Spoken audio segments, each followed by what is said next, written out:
Well, thanks for taking my call. Well, to begin with, the lady that was caught in the act and it was taken right before Jesus, and what Jesus said, whoever has sinned, cast the first stone. But my take of this is that it takes two to tangle, right? So why did the guy be left behind? They went in there, got her out, and took her to Jesus. Both of them should have been thrown before Jesus, but only she was. And the man, it just seemed like the other man just applauded him. Hey, good job. Look, and he got her and just threw her out there. It's not cool. No, but right, it's not. Well, it's not cool, and a lot of that's been going on for a long time. It even goes on in high schools, down the street where I'm looking out my window. A lot of people are thinking it's great when the guy sleeps around, but it's, I could use a lot of terrible words to describe the woman that sleeps around in high school. And all I'm telling you is the double standard is part of the sinful world, and that is not cool the way it's described there in John 8, and you're right. It takes two to tango, and none of this should be one person's fault. It's both people's fault, but that's not what was presented to Christ in that story in John 8. What was presented to Christ was the woman, and even in that, there's this incredible act of mercy that he shows by saying, if you want to punish this gal, we can get at it, but let's start about you men, the men that were gathered around there, and none of them could do it, starting with the youngest, or the oldest to the youngest.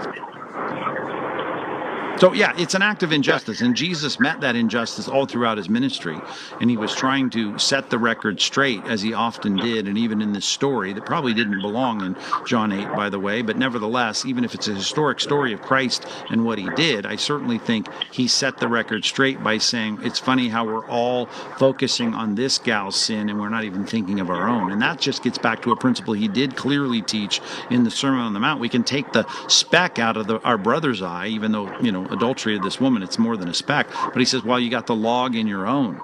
And in that sense, we really need to deal with our own introspection before we start being too judgmental on other people.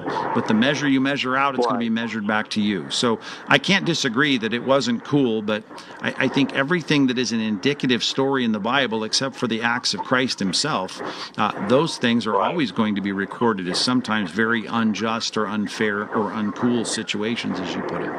Right. And, I was thinking, whenever they brought her up, Jesus should have, I'm assuming he should have said, well, where's the guy at? Where's the guy at? Bring the guy too. Yeah. But, hey, it just, the story is that the woman was right there, and another thing, too, was she naked or was she, pulled her out of, and I'm just like, oh, my goodness. I don't know how it was or what have you, but right? I don't know, but well, the whole context of this, as it's recorded there in John 8, is about the Pharisees and the scribes bringing this woman, and all throughout the Gospels, Jesus, particularly in Matthew 23, is castigating these scribes and Pharisees because they're the biggest hypocrites of all.